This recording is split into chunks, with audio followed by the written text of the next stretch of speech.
नमस्कार, मैं श्यामगिरी। आप देख रहे हैं टीएफडी इंडिया लाइव। टीएफडी इंडिया लाइव में आप सभी दर्शकों का स्वागत है। राहुल ने महाराष्ट्र में बड़ा खेल कर दिया मोदी जी के साथ। बड़ी अहम परिस्थितियां आकर के खड़ी हो गई हैं।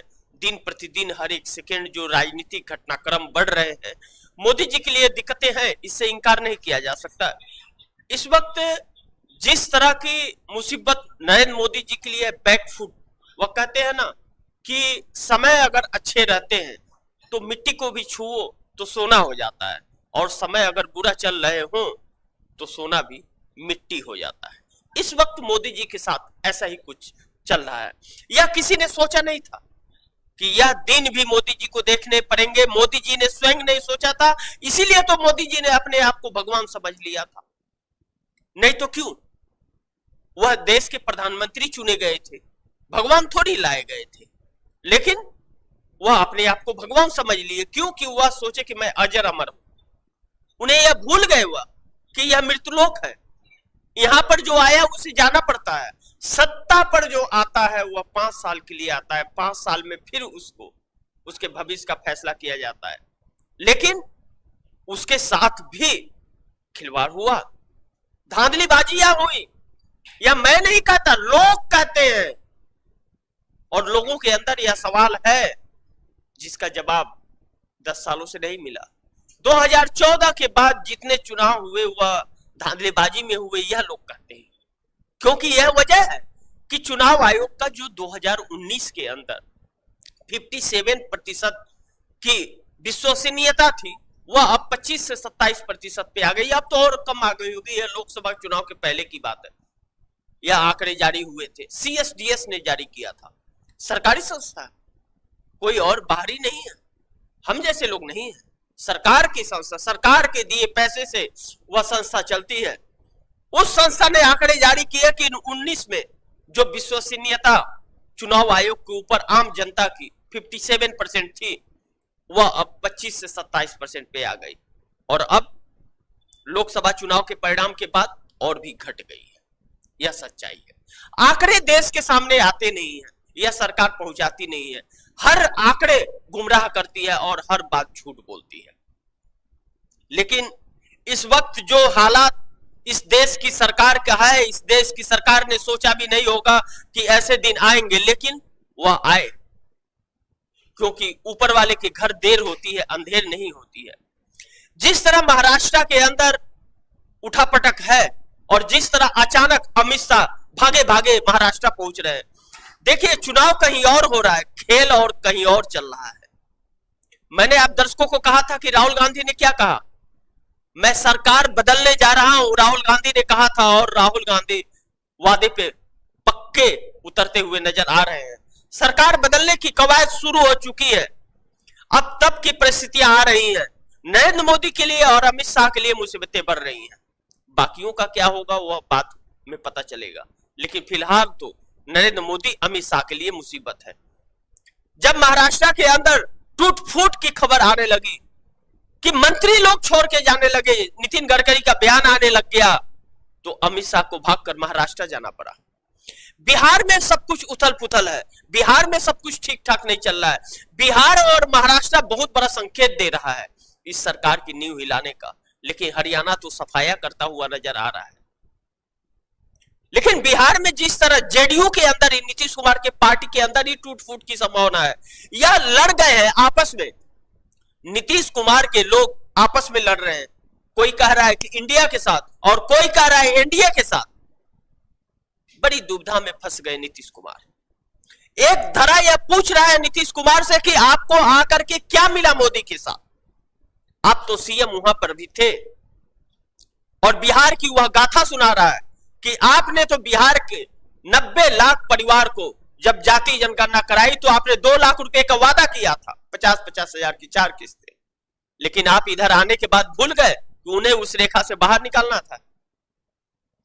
मुख्यमंत्री आप ही हैं तो क्यों नहीं दे पाए? इसलिए कि आप मोदी के साथ हैं। आप इंडिया गठबंधन में रहते तो दे दिए होते, क्योंकि इंडिया गठबंधन की सोच गरीबों को ऊपर लाना है। क्या आप जिस विशेष राज्य के दर्जा के साथ आए थे नरेंद्र मोदी के साथ लोकसभा चुनाव के समय, आपको विशेष राज्य का दर्जा मिल गया? क्या आप 9वीं अनुसूची में आरक्षण को डलवा सके बिहार के लिए? क्या आप कोई पावर सेंटर बना सके कि जिससे बिहार के लोगों को रोजगार मिलेगा? क्या आपने विशेष पैकेज लाया? जब नहीं तो क्यों मोदी के साथ? एक धारा यह पूछ रहा है, दूसरा धारा मोदी के साथ। लेकिन वही पहला धारा अगर दूसरे धारे से पूछता है कि क्यों मोदी के साथ, तो उसके पास जवाब नहीं है। बोले देश विकसित होने वाला। यह कैसी विडंबना है कि देश विकसित के नाम पर पूरे देश को कंगाल किया जा रहा है। यह चीज अब भारतीय जनता पार्टी और इनके गठबंधन के लोग समझ गए।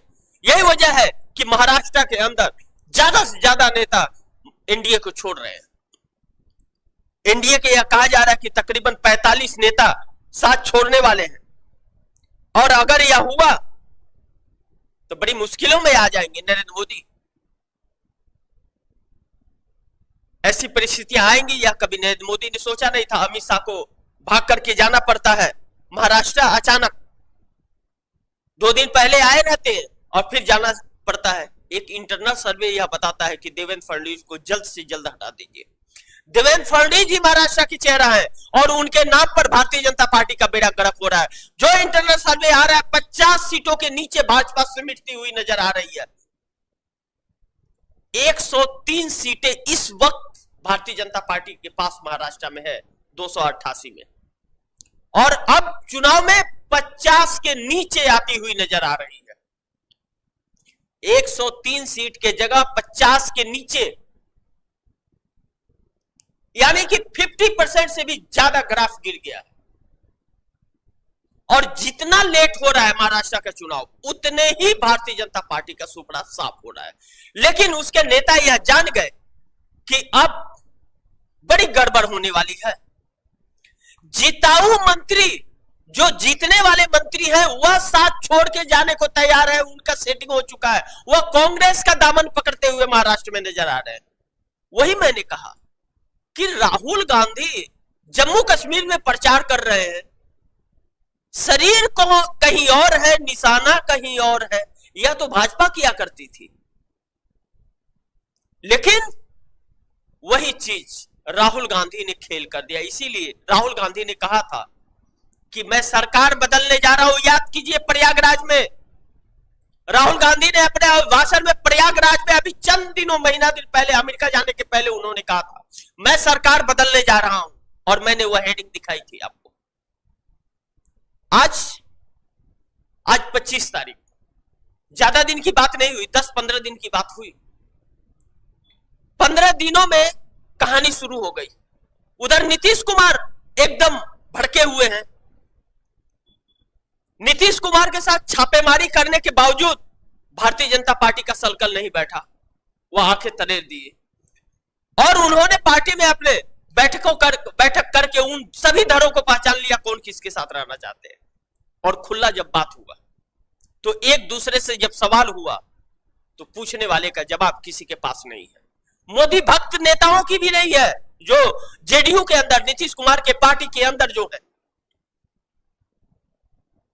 लेकिन उधर आरएसएस भी बहुत एक्टिव हो गया है, और आरएसएस भी हरियाणा में और जम्मू कश्मीर में भाजपा का साथ नहीं दे रहा है, क्योंकि उसके पास भी जवाब नहीं है। मोदी जी ने सिर्फ और सिर्फ लोगों को गुमराह किया है, और इसलिए आरएसएस के पास कोई भी जवाब नहीं है कि उन लोगों को क्या जवाब देगा।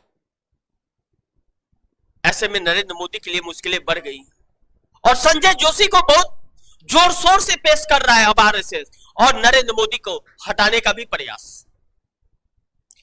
कहीं ना कहीं अब अमित शाह और नरेंद्र मोदी आरएसएस के नजरों में गिर गए हैं। यह सच है, इससे इंकार नहीं किया जा सकता। ऐसा मोदी ने नहीं सोचा था कि एक बार हर तरफ से मुसीबतें एक ही बार आकर के गले पड़ जाएंगी। लेकिन इस वक्त ऐसा हो गया कि सोना को भी हाथ लगा रहे हैं तो वह मिट्टी हो जा रही है।